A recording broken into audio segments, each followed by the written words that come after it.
Tillage. Tillage क्या होता है, कोई बता सकते हो?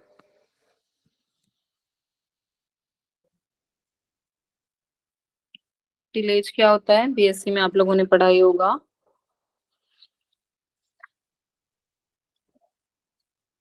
हम्म। मैम किसी इम्प्लीमेंट या टूल्स की हेल्प से सॉइल को मैनिपुलेट करना। मैनिपुलेट क्या होता है? ठीक है, आप सही बोल रहे हो। और कुछ कोई?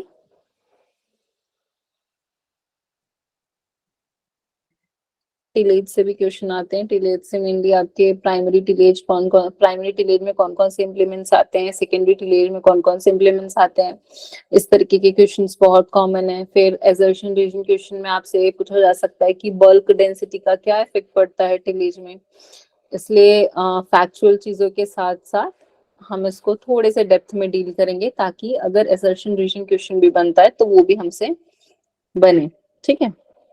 टिलेज, देखिए अगर हमको कोई भी क्रॉप का कल्टीवेशन करना है, किसी भी क्रॉप की हमको सोइंग करनी है, तो क्या क्या चीजें लगेगी? सॉइल लगेगा, सीड लगेगा। ठीक, बेसिक अगर हम बात करें, हमारे पास सीड है लेकिन हमारा सॉइल अगर प्रिपेयर नहीं है तो क्या प्रॉपर हम जर्मिनेशन ले सकते हैं? जर्मिनेशन होगा, सीड का जर्मिनेशन नहीं हो पाएगा। सपोज हमने रबी की कोई क्रॉप ली है, रबी का क्रॉप लिया, उसका हार्वेस्टिंग हो गया। आ, हो सकता है एक आध महीने फील्ड जो है खाली रही हो। अभी जो सॉइल में ऑब्वियसली बहुत पिछले जो क्रॉप है, जो रबी सीजन के क्रॉप रहे होंगे, वो रेसिड्यूज सॉइल में अभी भी पड़े हुए हैं, सॉइल में हार्ड क्लॉट बन गया है। क्या अब इस सिचुएशन में फील्ड में अगर हम सीड को अप सीड की सोइंग करते हैं तो क्या सीड जर्मिनेट कर पाएंगे प्रॉपरली? No ma'am. नहीं कर पाएंगे, है ना। तो हमको क्या करना पड़ेगा? सीड को प्रॉपर जर्मिनेशन हो सके या प्रॉपर सोइंग हो पाए, प्रॉपरली क्रॉप स्टैंड कर पाए, उसके लिए हम लैंड को प्रिपेयर करते हैं और उसी को ही हम टिलेज कहते हैं, सिंपल लैंग्वेज में अगर बात करें तो। ठीक है। इसका डेफिनेशन क्या होता है? Physical manipulation of soil with tools and implements to result in good tilth for better germination and subsequent growth of crop। मतलब कि हम जमीन में कुछ इस तरीके से मैनिपुलेशन, मतलब हेर फेर करना। ठीक है। हम मिट्टी को इस तरीके से कुछ हेर फेर करें, हाथ से तो नहीं कर सकते, कुछ हमको टूल्स या इम्प्लीमेंट्स लगेंगे, टूल्स या इम्प्लीमेंट्स की मदद से हम सॉइल को इतना प्रिपेयर कर दें कि उसके बाद हमारा जो सीड है वो प्रॉपर जर्मिनेट कर पाए, प्रॉपर क्रॉप स्टैंड हो पाए। ठीक है, उसी को ही हम टिलेज बोलते हैं, सिंपल लैंग्वेज में बोलते हैं हम physical manipulation of the soil. ठीक है, आपने जो कहा था वो सही कहा था। मैनिपुलेशन का मतलब ये होता है कि हेर फेर करना। तो टिलेज अगर बेसिक बात करें तो क्या होता है? मिट्टी को जब हम तोड़ते हैं, ओपन करते हैं और पलटते हैं, इसी को ही हम टिलेज कह देते हैं। ठीक है, सिंपल लैंग्वेज में अगर समझें तो। अब कई बार क्या होता है, टिलेज और टिल्थ इन दोनों को कंफ्यूज करने के लिए क्वेश्चन में देता है। कोई बता सकते हो टिल्थ क्या होता है? डायरेक्ट डेफिनेशन से क्वेश्चन बनता है इसमें। टिल्थ क्या होता है, कोई बता सकते हो? Ma'am ma'am tillage. सॉइल में जो चेंजेस आते हैं टिलेज के बाद, तो उसको बोलते हैं टिल्थ। हम्म, तो ऐसी फिजिकल कंडीशन जो सॉइल को मिलती है टिलेज के बाद, उसको हम टिल्थ बोलते हैं। ठीक है, कई बार डायरेक्ट क्वेश्चन पूछ देता है, डेफिनेशन दे देगा और ऑप्शन में टिलेज और टिल्थ दोनों दे देता है, तो इसलिए क्लियर होना जरूरी है कि टिलेज क्या होता है, टिल्थ क्या होता है। तो टिलेज क्या होता है? Physical manipulation of soil.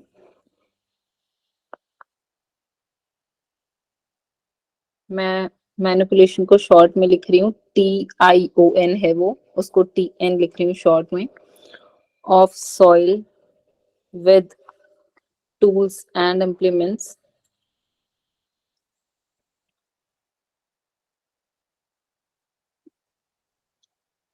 To result in good tilth. मतलब टिलेज करने के बाद की जो कंडीशन हमको मिल रही है उसको हम टिल्थ बोल रहे हैं, for better germination and subsequent growth of crop. बहुत बार क्वेश्चन में पूछा जाता है कि टिलेज जो वर्ड है वो किस वर्ड से डिराइव किया गया है। तो tillage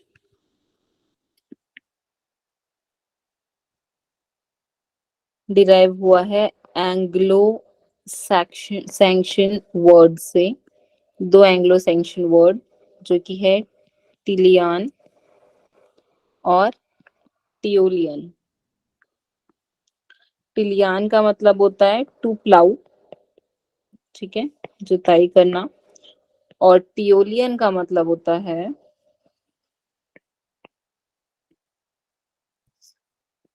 prepare soil for good seed to so.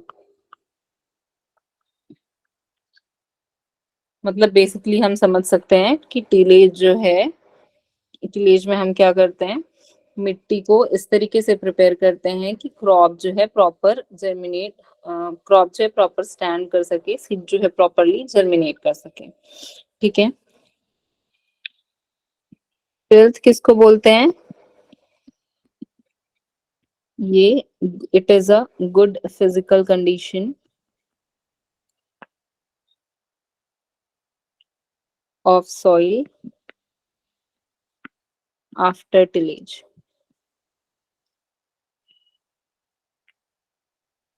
in relation to plant growth.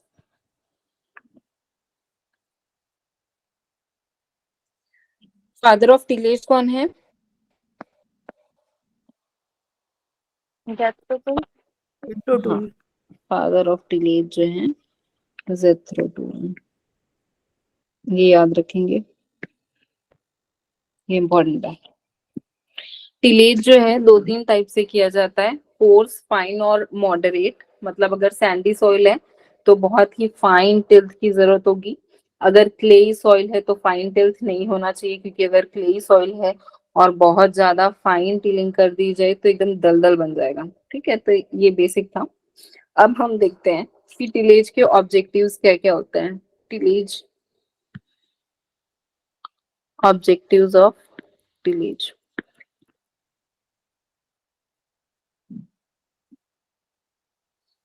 Objectives of tillage, क्या क्या फायदे हैं टिलेज के, बताइए। Ma'am for better radiation, hmm, और proper seedling, seed emergence and root growth, हाँ, और for proper improving. Nutrient absorption. Sorry, ma'am nutrient absorption मतलब ऑब्जॉर्ब ज्यादा करेगा। हम्म,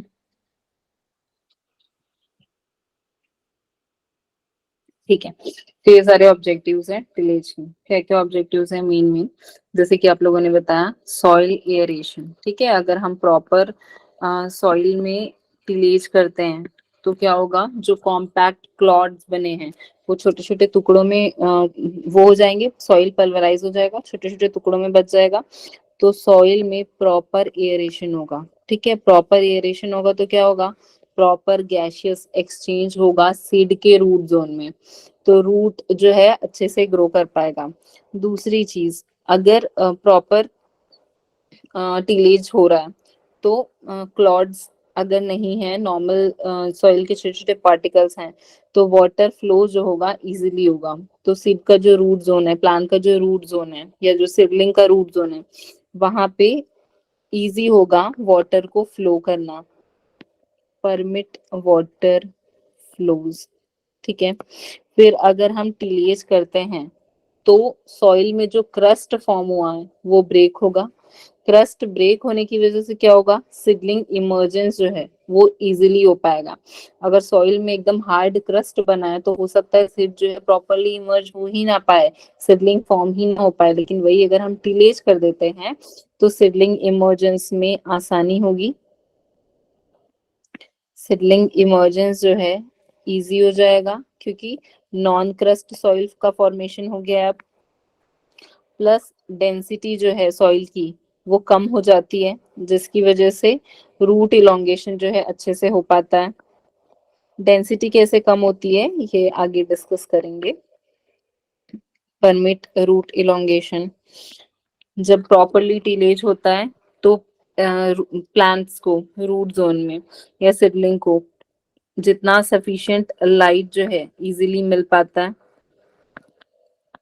adequate light supply to seedling,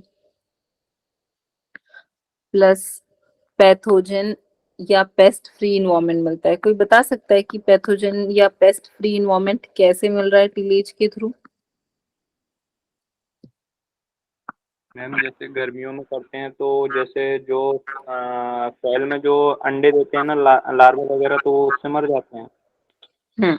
direct सन के एक्सपोजर में आने से क्या होता है, जितने भी पेस्ट हैं उनके एग या लार्वे हैं वो डायरेक्ट सन के एक्सपोजर में आने की वजह से उनकी डेथ हो जाती है। तो kind of pathogen paste free environment हमको मिलता है। ठीक है, उसके बाद अगर क्लॉड्स नहीं है, सॉइल प्रॉपर पल्वराइज हो चुकी है, तो हम जब भी मैन्योर्स और फर्टिलाइजर्स अप्लाई करेंगे सॉइल में तो वो इजीली स्प्रेड हो जाएगा या इजीली मिक्स हो जाएगा। तो मिक्सिंग जो है इजी हो जाता है। Mixing the applied manures and fertilisers.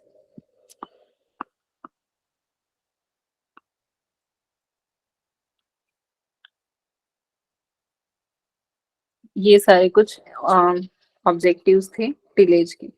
उसके बाद देखेंगे कि क्या क्या फिजिकल प्रॉपर्टीज या क्या इफेक्ट पड़ता है टिलेज का सॉइल में। ठीक है, इससे एजर्शन रीजन क्वेश्चन जो हैं आपके बनते हैं। Influence of tillage on soil physical properties.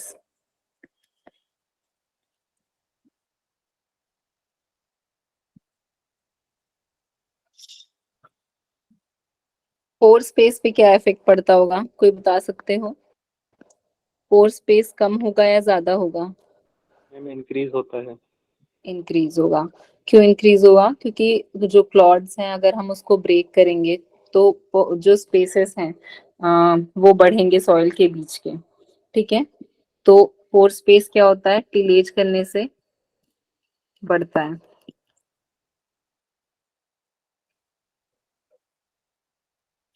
दूसरा, सॉइल स्ट्रक्चर में कैसा इफेक्ट पड़ेगा? Soil improve. हाँ, सॉइल स्ट्रक्चर इम्प्रूव होगा क्योंकि प्रॉपर जो मॉइस्चर अवेलेबल हो रहा है सॉइल को, जिससे वाटर होल्डिंग कैपेसिटी बढ़ रही है। प्लस क्रम्बी स्ट्रक्चर का फॉर्मेशन होगा अगर हम टिलेज करते हैं तो प्रॉपरली। ठीक है, तो सॉइल स्ट्रक्चर जो है इम्प्रूव होता है। तीसरा आता है बल्क डेंसिटी। इससे क्वेश्चन जो है पूछा गया है। बल्क डेंसिटी कैसे होगी, कम होगी, ज्यादा होगी, डिक्रीज कम होगी? हो। कैसे डिक्रीज होगी, कोई बता सकते हो? मैम वॉल्यूम के इंक्रीज होने के कारण। बेसिकली अगर समझा जाए तो क्या होता है, डेंसिटी क्या होती है, मास अपॉन वॉल्यूम। ठीक है, जो सॉइल होंगे क्लॉड्स में होंगे फील्ड में, मास तो उतना ही रहेगा जब उसको ब्रेक भी कर दिया जाएगा तो, लेकिन जो उसका वॉल्यूम है वो बढ़ जाएगा। तो कभी भी नीचे का वैल्यू अगर बढ़ता जाता है तो ये डायरेक्टली प्रोपोर्शन है, तो इसकी वैल्यू जो है कम होगी। तो जब हम टिलेज करते हैं तो क्या होता है, वॉल्यूम बढ़ने की वजह से, सिर्फ वॉल्यूम बढ़ रहा है, वेट नहीं बढ़ रहा है, मास जो है उतने का उतना ही रहेगा। वॉल्यूम बढ़ने की वजह से जो है बल्क डेंसिटी टिल्ड सॉइल की कम होती है एज कंपेयर टू अनटिल्ड सॉइल। ठीक, इसके बाद सॉइल कलर की बात करें तो ऑर्गेनिक मैटर की वजह से क्या होता है, कभी भी सॉइल में डार्क कलर होता है। लेकिन जब हम टिलेज करते हैं तो टिलेज करने से क्या होता है, प्रॉपर ऑक्सीडेशन होता है। ऑक्सीडेशन होने की वजह से क्या होता है, ऑक्सीजन की सप्लाई बढ़ती है। ऑक्सीजन की सप्लाई बढ़ने से क्या होगा, एरोबिक बैक्टीरिया की एक्टिविटी बढ़ेगी। एरोबिक बैक्टीरिया की एक्टिविटी बढ़ने से जो भी ऑर्गेनिक मैटर सॉइल में प्रेजेंट है उनका डिकम्पोजिशन, वो सड़ना वो ज्यादा स्पीड से सड़ने लगेंगे या ज्यादा सड़ने लगेंगे, तो क्या होगा, ऑर्गेनिक मैटर जो है उनकी क्वांटिटी कम होती जाएगी, क्योंकि वो डिकम्पोज होते जा रहे हैं। और फिर अल्टीमेटली क्या होगा, सॉइल कलर जो है फेड होता जाएगा। जो डार्क कलर में था ऑर्गेनिक मैटर की प्रेजेंस की वजह से, वो अब ग्रेइश कलर में होने लग जाएगा, फेड होता जाएगा। ठीक है, ये क्या होगा, फेड होता जाएगा, फेड ग्रे कलर में होता जाएगा अगर हम टीलेज करते जाएंगे। ये कैसे हुआ, ऑर्गेनिक मैटर जो रहता है वो उसकी वजह से डार्क कलर होता है सॉइल में। जब हम टिलेज करते हैं सॉइल में, टिलेज की वजह से क्या होता है, ऑक्सीडेशन बढ़ता है, एयर सप्लाई, ऑक्सीजन सप्लाई बढ़ रहा है। ऑक्सीजन सप्लाई बढ़ने की वजह से जो एरोबिक बैक्टीरिया हैं, एरोबिक बैक्टीरियाज की एक्टिविटी बढ़ेगी।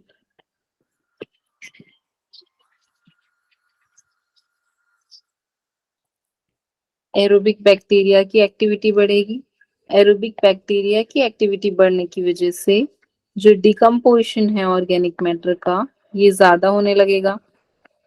डिकम्पोजिशन ऑफ ऑर्गेनिक मैटर ज्यादा होने लगेगा, जिसकी वजह से ऑर्गेनिक मैटर का जो क्वांटिटी है ये सॉइल में कम हो जाएगा, और इसी वजह से सॉइल का कलर जो है ये फेड हो जाएगा। ठीक है, नेक्स्ट फिजिकल प्रॉपर्टीज में हम बात करते हैं सॉइल वाटर की। टिलेज से क्या होगा, सॉइल वाटर में किस तरीके का इफेक्ट पड़ेगा, सॉइल वाटर बढ़ेगा, कम होगा?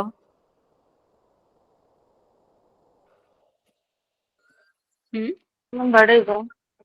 बढ़ेगा, क्योंकि वॉल्यूम बढ़ रहा है, पोर स्पेस बढ़ रहे हैं, तो वाटर की एंट्री, इनफिल्ट्रेशन जो है ज्यादा होगा। सॉइल जो है ज्यादा से ज्यादा वाटर का फ्लो अपने पार्टिकल्स के बीच में होने देंगे, तो सॉइल वाटर जो है ये बढ़ेगा अगर हम टिलेज को प्रॉपर्ली करते हैं तो। लास्ट आता है सॉइल टेम्परेचर। सॉइल टेम्परेचर की बात करें तो सॉइल टेम्परेचर कभी भी आप देखिएगा, जो क्लॉड्स होते हैं उसको टच करोगे तो वो ज्यादा गर्म लगते हैं एज कम्पेयर टू जो पल्वराइज सॉइल है, जो छोटे छोटे टुकड़े में सॉइल के पार्टिकल्स हैं। तो जब हम टिलेज करते हैं तो सॉइल का टेम्परेचर जो है थोड़ा डाउन होता है, और उतना ऑप्टिमम होता है सीड के ग्रोथ और जर्मिनेशन के लिए। ठीक है, तो यहाँ तक के सबको क्लियर है? अभी तक के हमने देखा कि टिलेज क्या होता है, कौन कौन से वर्ड से डिराइव किया गया है, फादर कौन है, टिल्थ क्या होता है, उसके ऑब्जेक्टिव्स और फिजिकल प्रॉपर्टीज में क्या क्या इफेक्ट पड़ता है टिलेज जब हम करते हैं तो। मैम एंग्लो सेक्शन वर्ड को एक बार फिर से बताइए।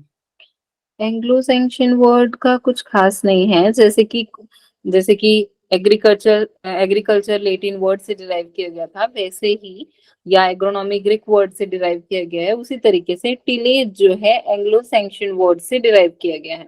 ये दो एंग्लो सैक्सन वर्ड से मिलकर के बना है, एक तो टिलियन और दूसरा है टियोलियन।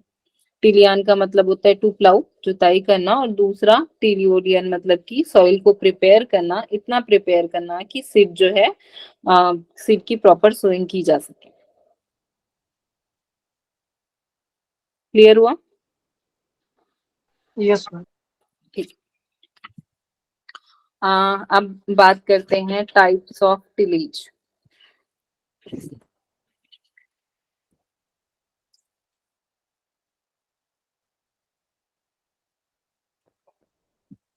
टाइप्स ऑफ टिलेज,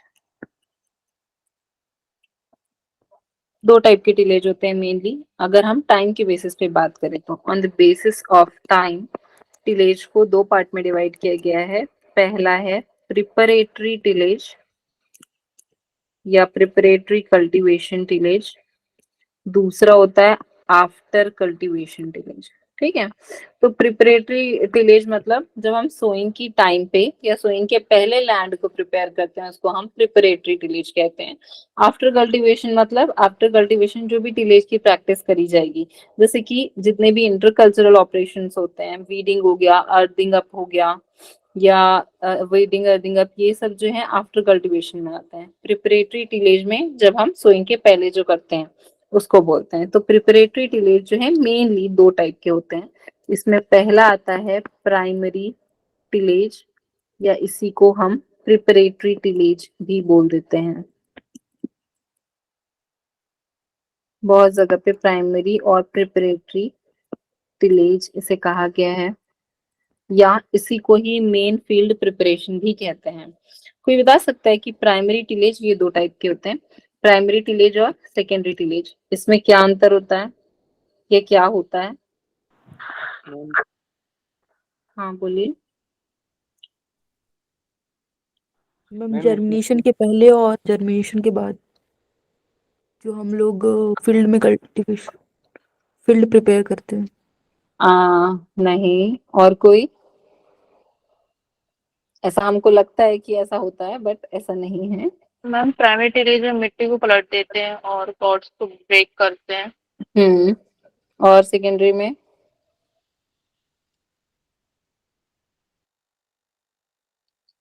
मैम जो प्राइमरी टिलेज की बात की जितने भी ऑपरेशन होते हैं वो सेकेंडरी टिलेज में करते हैं, हाँ कह सकते हैं। जैसे और सीड सोइंग वगैरह करते हैं। नहीं, देखिए, प्राइमरी टिलेज किसको बोलते हैं? अगर प्राइमरी टिलेज मतलब कि लैंड प्रिपरेशन के लिए जो मेन काम किया जाता है, जो मेन हम जब लैंड प्रिपेयर करते हैं तो जो मेन काम करते हैं उसको प्राइमरी टिलेज बोलते हैं। जैसे कि अगर हम कोई घर बना रहे हैं तो घर बनाने के लिए पहले ईंट लगाना जरूरी है या पहले सीधी पुट्टी लगा देंगे? पहले ब्रिक्स लगाएंगे ना, पहले ईंट ईंट लगाना स्टार्ट करेंगे ना। तो जो बेसिक काम है, जो बेसिक लैंड प्रिपरेशन वाला वर्क है, उसको हम प्राइमरी टिलेज बोलते हैं। फिर जो पुट्टी लगाने वाला काम है ना, जो उसके बाद वाला काम है, बेस बनाने के बाद वाला काम, उसको हम सेकेंडरी टिलेज बोलते हैं। तो प्राइमरी टिलेज में हम मेन क्या करते हैं, मिट्टी को तोड़ते हैं, ओपन करते हैं और टर्न करते हैं। मेन ये काम होता है प्राइमरी टिलेज में। ठीक है। तो क्या होता है, सॉइल, अभी इमेजिन कीजिए फील्ड में सॉइल जो है बहुत हार्ड और कॉम्प्लेक्स स्टेज में है, एकदम हार्ड है। वहां पे सारे प्लांट्स, मतलब पिछले क्रॉप के रेसिड्यूज जो भी बचे हुए होते हैं वो सारे लगे हुए हैं। सॉइल बहुत हार्ड कंडीशन में। अब इस कंडीशन में आप पाटा चलाओगे तो कोई मतलब है क्या? उसके ऊपर पाटा चला दोगे तो कुछ होगा क्या? पाटा चलाना मतलब प्लैंकिंग या लेवलिंग जो आप बोलते हो, है ना, वो सेकेंडरी टिलेज का पार्ट है। ये नहीं कर सकते वो। पहले हमको मिट्टी को ब्रेक करना होगा, ओपन करना होगा, पलटना होगा। उसके बाद जब मिट्टी छोटे छोटे पार्टिकल्स में टूटेगी, उसके बाद ही तो पाटा चला के उसको समतल करोगे ना। तो जो मेन बेस वाला काम होता है लैंड प्रिपरेशन के लिए, जो मेन टिलेज का ऑपरेशन किया जाता है, उसको ही हम, जो इनिशियल वर्क किया जाता है उसको ही हम प्राइमरी टिलेज बोलते हैं। तो प्राइमरी टिलेज का मेन एम क्या होता है? सॉइल को ब्रेक करना, ओपन करना और टर्न करना, टर्निंग ऑफ सॉइल। इसमें इनिशियल मेजर ऑपरेशन हम कह सकते हैं। जो सॉइल को तैयार करने के लिए स्टार्टिंग में जो हम मेजर यूज करेंगे उसको हम प्राइमरी टिलेज मानेंगे। Initial major soil working operation. ठीक है। अब इसमें से क्वेश्चन कहाँ से बनता है, ये डायरेक्टली पूछ देता है कि कौन कौन से प्राइमरी टिलेज इंप्लीमेंट है, कौन कौन से सेकेंडरी टिलेज इंप्लीमेंट है। ये आप आइडेंटिफाई कीजिए, 4 ऑप्शन आपको दे दिया जाएगा। तो प्राइमरी टिलेज जितने भी इंप्लीमेंट्स होते हैं वो सारे प्लाउज होते हैं। जितने भी टाइप के प्लाउ हैं आपके, देसी प्लाउ हो गया, कंट्री प्लाउ हो गया, एमबी प्लाउ हो गया, रिज प्लाउ हो गया, डिस्क प्लाउ हो गया, रोटेटरी प्लाउ हो गया, चीजर प्लाउ हो गया, ये सारे किसके अंदर में आएंगे? Primary tillage. क्योंकि सॉइल अभी बहुत ही वर्स कंडीशन में है, सोइंग करने के लिए वो प्रिपेयर नहीं है, हमको बहुत ही हार्ड इम्प्लीमेंट्स लगेंगे, इसलिए ही हम प्लाउ का यूज करते हैं। ठीक है। तो इसमें कौन कौन से इम्प्लीमेंट्स आएंगे? वैसे मैं लास्ट में आप लोगों को और लिखाऊंगी कि कौन कौन से इम्प्लीमेंट्स किस किस के लिए यूज होते हैं। बट प्राइमरी टिलेज के जो जो इम्प्लीमेंट्स हैं, तो ये आइडेंटिफाई करने का सबसे बढ़िया तरीका है कि जितने भी प्लाउज हैं, देसी प्लाउ हो गया, कंट्री प्लाउ हो गया, एमबी प्लाऊ हो गया, मोलबोट प्लाऊ, या ridge plough, disc plough, rotary plough, ये सारे प्लाउज जो हैं, ये चीजल प्लाऊ, ये सारे जो इम्प्लीमेंट्स हैं ये आपके प्राइमरी टिलेज इम्प्लीमेंट्स में आते हैं। ठीक है, इसमें मेन काम क्या है? मिट्टी को तोड़ना, ओपन करना, पलटना। इससे क्या होगा? जितने भी वीड्स होंगे और क्रॉप के स्टबल्स होंगे वो हटेंगे, या तो जो वीड के सीड्स होंगे वो बहुत ही डेप्थ में जाके इनकॉर्पोरेट हो जाएंगे कि वो प्रॉपर जर्मिनेशन ना ले पाए, या तो जो स्टबल्स हैं या जो सीड्स हैं वो डायरेक्टली सन के एक्सपोजर में आके वो ग्रो ना कर पाए प्रॉपरली। इसके बाद जो सेकेंडरी टिलेज की बात करते हैं, तो सेकेंडरी टिलेज क्या है? वो टिलेज जो हम प्राइमरी टिलेज की बात करते हैं। अभी हमने जो सॉइल का हार्ड क्लॉड था उसको ब्रेक कर दिया है, पल्वराइज कर दिया है छोटे छोटे पार्टिकल्स में। अब जो हम सीड बेड का प्रिपरेशन करेंगे कि अच्छा सीड बेड बन जाए जिसमें प्रॉपर सीडलिंग या प्लांटिंग हो सके, उसको हम बोलेंगे सेकेंडरी टिलेज। ठीक है, तो ये आप लोग बिल्कुल अगली बार से नहीं बोलेंगे कि सोइंग के पहले जो किया जाता है वो प्राइमरी और सोइंग के बाद जो किया जाता है वो सेकेंडरी, ऐसा बिल्कुल भी नहीं है। ठीक है, प्राइमरी टिलेज और सेकेंडरी टिलेज दोनों ही सोइंग के पहले किया जाता है, लेकिन बस अंतर इतना है कि प्राइमरी टिलेज में हम बेसिक जो सॉइल को प्रिपेयर करने वाला काम है वो करते हैं और इसके लिए हार्ड इम्प्लीमेंट्स की जरूरत पड़ती है, इसलिए ही हम प्लाउज का यूज करते हैं। इसके बाद सेकेंडरी टिलेज क्या है? ये पहली चीज कि ये प्राइमरी टिलेज के बाद की जाती है, फॉलोज प्राइमरी टिलेज।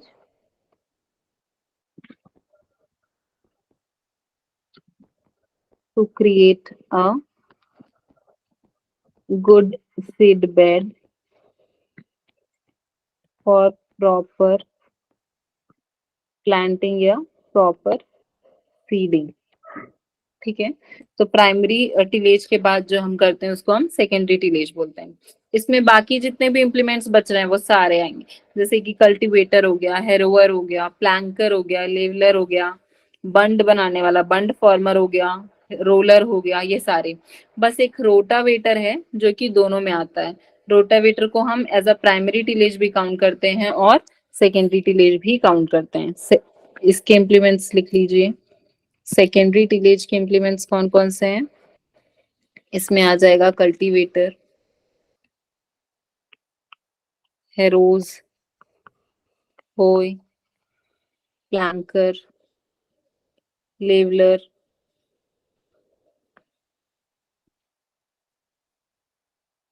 बंड फॉर्मर, रोलर, ये सब आएंगे सेकेंडरी टिलेज इम्प्लीमेंट्स में। और रोटावेटर जो है दोनों में ही आता है। ठीक है, प्राइमरी और सेकेंडरी टिलेज इम्प्लीमेंट्स में। यहां तक कि किसी को कुछ भी डाउट है?